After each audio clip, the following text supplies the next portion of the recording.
உலகின் புகழ்பெற்ற பந்தய பாதையான ஜெர்மனியின் நியூர்பெர்க் சுற்றுப்பாதையில் சியோமி நிறுவனம் தயாரித்த SU7 அல்ட்ரா மின்சார கார் புதிய சாதனை ஒன்றை படைத்திருக்கிறது. இந்த கார் அந்த பாதையை 7 நிமிடம் 4.957 வினாடிகளில் முடித்து உள்ளது. இதன் மூலம் இது உலகின் மிக வேகமாக உற்பத்தி செய்யப்பட்ட மின்சார கார் என்னும் புதிய பட்டத்தை பெற்றுள்ளது.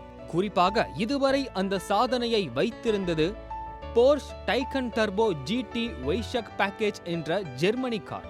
ஆனால் சியோமி SU7 அல்ட்ரா அதைவிட 2.5 வினாடிகள் சீக்கிரமாக பந்தயத்தை முடித்திருக்கிறது. இதே நேரத்தில் ரிமார்க் நெவாரா டைம் அட்டாக் என்ற அமெரிக்க மதிப்பில் சுமார் 3 மில்லியன் மதிப்பு உள்ள சூப்பர் கார் ஒன்றும் இந்த காருக்கு அடுத்தபடியாக 0.3 வினாடிகள் வித்தியாசத்தில் பந்தயத்தை முடித்து உள்ளது. தற்போது இந்த SU7 அல்ட்ராவில் 3 மின் மோட்டார்கள் உள்ளன.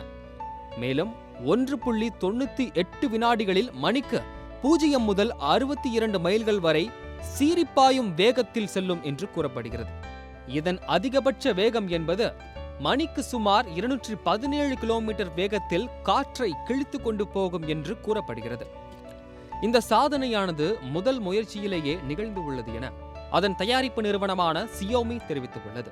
மேலும் இந்த சாதனையை உறுதி செய்யும் வகையில் அதன் முழு வீடியோ ஒன்றும் தற்பொழுது யூடியூபில் வெளியிடப்பட்டுள்ளது.